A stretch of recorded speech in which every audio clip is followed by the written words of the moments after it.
अस्सलाम व्यूअर्स, कैसे हैं? Welcome back to my channel. So viewers, आज हम अपना नया चैप्टर नंबर 5 शुरू करेंगे जिसका नाम turning affect of a force है। अब इसमें हमारा पहला जो टॉपिक है वो like and unlike parallel forces है। लेकिन वीडियो को शुरू करने से पहले please make sure you subscribe and like my videos. So first of all हमारे पास हमारा पहला टॉपिक है like and unlike parallel forces. काफ़ी इजी टॉपिक है। इसको पहले हम लोग लाइक पैरेलल फोर्सेस को डिस्कस करते हैं।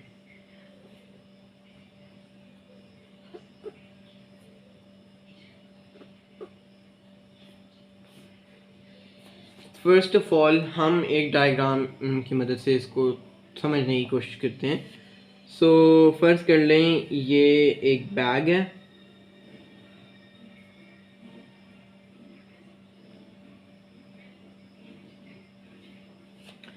और इसके अंदर आप कुछ कोई भी फ्रूट, जैसे आप कर लें ऑरेंजेस हैं इसके अंदर।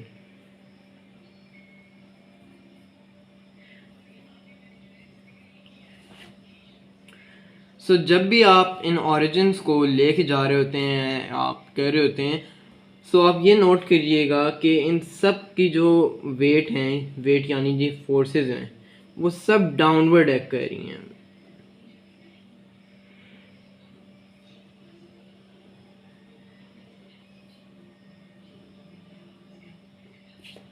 आप ये देखें, इस ऑरेंज का वेट भी नीचे है, इसका भी, इसका भी, इसका भी। ये नहीं कि एक ऑरेंज ऊपर को फोर्स लगा रहा है, सब नीचे को फोर्स लगा रहे हैं।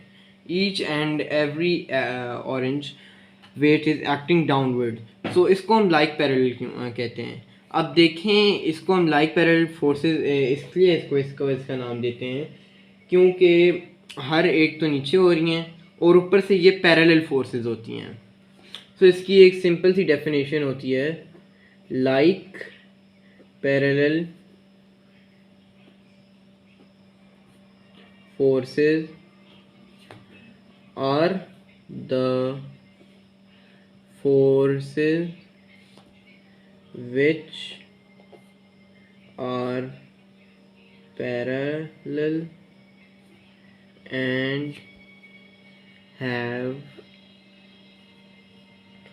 the direction same to each other।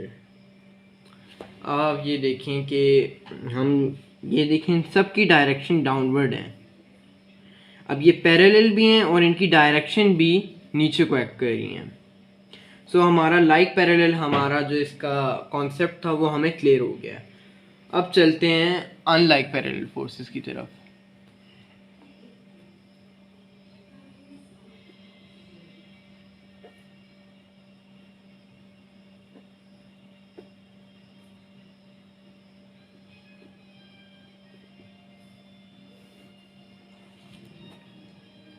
अब इसको भी एक डायग्राम की मदद से समझते हैं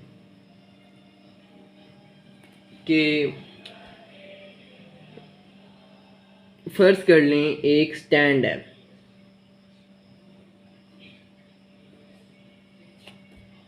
ये एक स्टैंड है,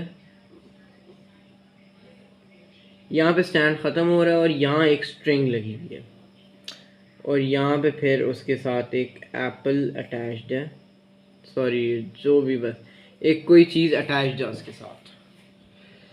सो अब इसके साथ ये एक ऑब्जेक्ट अटैच्ड है। अब आप ये देखें, एक तो इसका वेट जो है वो डाउनवर्ड को एक्ट कर रहा है और अब इसके वेट की वजह से जो टेंशन प्रोड्यूस हो रही है इस स्ट्रिंग के अंदर, तो अब ये देखें, अब फ़र्क इन दोनों में क्या होता है कि लाइक पैरेलल में जो होती हैं वो पैरेलल भी होती हैं और उनकी डायरेक्शन सेम होती है। अब इसमें क्या है, ये पैरेलल तो होती हैं लेकिन डायरेक्शन ऑपोजिट हो जाती हैं। सो अनलाइक की जो डेफिनेशन होती है वो ये होती है, unlike parallel forces are the forces which are parallel and have direction same to each other. क्योंकि सिंपल हमें पता चल रहा है कि ये पैरेलल तो है लेकिन डायरेक्शन ऑपोजिट हो जाती है। ये देखें, ये डाउनवर्ड को एक्ट कर रहा है, ये अपवर्ड को एक्ट कर रहा है। तो कॉन्सेप्ट बिल्कुल एक इजी है कि मतलब डायरेक्शन हमारी ऑपोजिट हो जाती हैं। तो ये हमारा हो गया like and unlike parallel forces. So move करते हैं अपने नेक्स्ट टॉपिक की तरफ,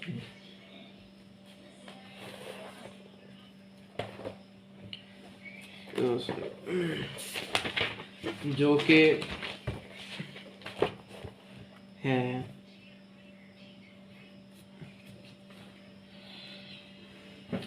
रेजोल्यूशन ऑफ फोर्सेस।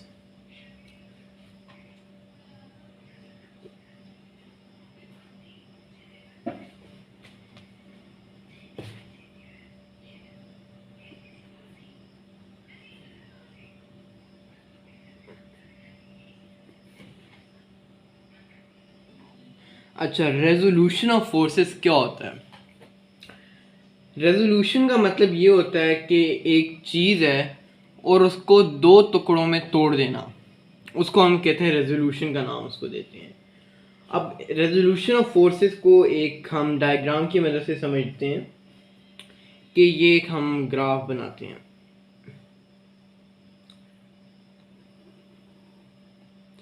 अब रेजोल्यूशन ऑफ फोर्सेस में हम लोग क्या करते हैं, क्योंकि फोर्सेस भी है तो ये एक ऐसा मेथड होता है जिनमें हमने वेक्टर्स को तोड़ देना होता है। अब फर्ज करें ये जैसे हमारा y एक्सिस है और ये x एक्सिस है। अब एक ये वेक्टर हम बनाते हैं जिसको हम फोर्स का नाम देंगे।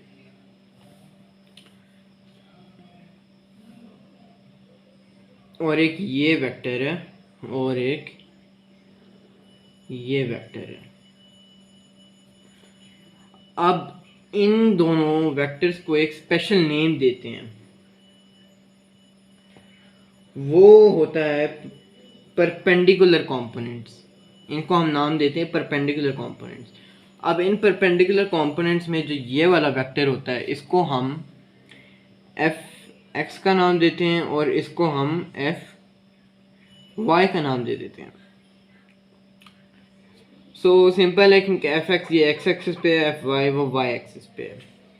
तो ये दोनों इसके कंपोनेंट्स हैं एफ के। सो हमने अब इसको ब्रेक कर दिया।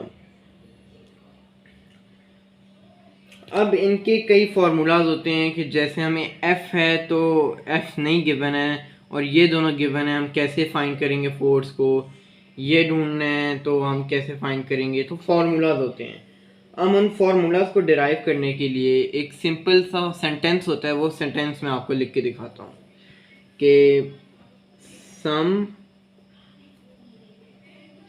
People have curly brown hair through proper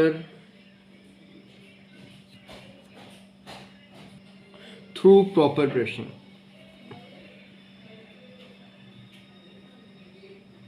सो एक काफ़ी इजी सेंटेंस है इन फार्मूलाज को बनाने का।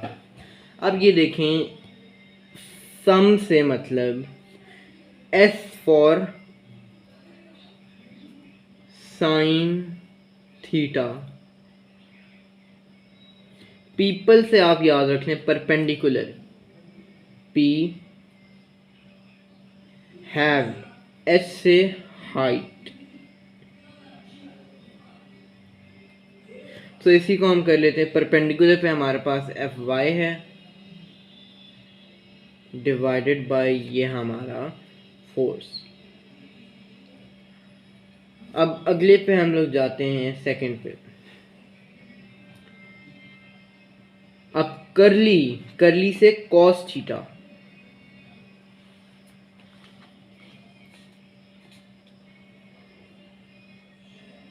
Is equal to brown, B से base, B divided by H से हाइट। तो ये बन जाएगा, अब बेस हमारी ये वाला कंपोनेंट एफ एक्स है, सो हम लोग लिख देंगे base f x divided by f. Third formula, tan, ये थ्रू से tan theta is equal to P से परपेंडिकुलर डिवाइडेड बाय B से base. So perpendicular f y होता है, एफ एक्स। अब ये अभी पूरी तरह से डिराइव नहीं हुए हैं ये। हम लोग क्या करेंगे कि अब first of all first formula को हम लोग डिराइव करते हैं। ये फर्स्ट फॉर्मूला, ये साइन थीटा वाला। अब क्या करेंगे, इस एफ वाई को उधर ले जाएंगे और साइन थीटा को इधर ले आएंगे। तो हम लोग क्या करेंगे, f y is equal to f sine theta. ये हमारा फर्स्ट फॉर्मूला डिराइव हुआ जो साइन थीटा वाला था। अब देखें, हमें जैसे एफ वाई की वैल्यू फाइंड करनी है तो हमारे पास एफ की वैल्यू और साइन की वैल्यूज होना ज़रूरी है, तभी हम एफ वाई कॉम्पोनेंट फाइंड कर सकते हैं।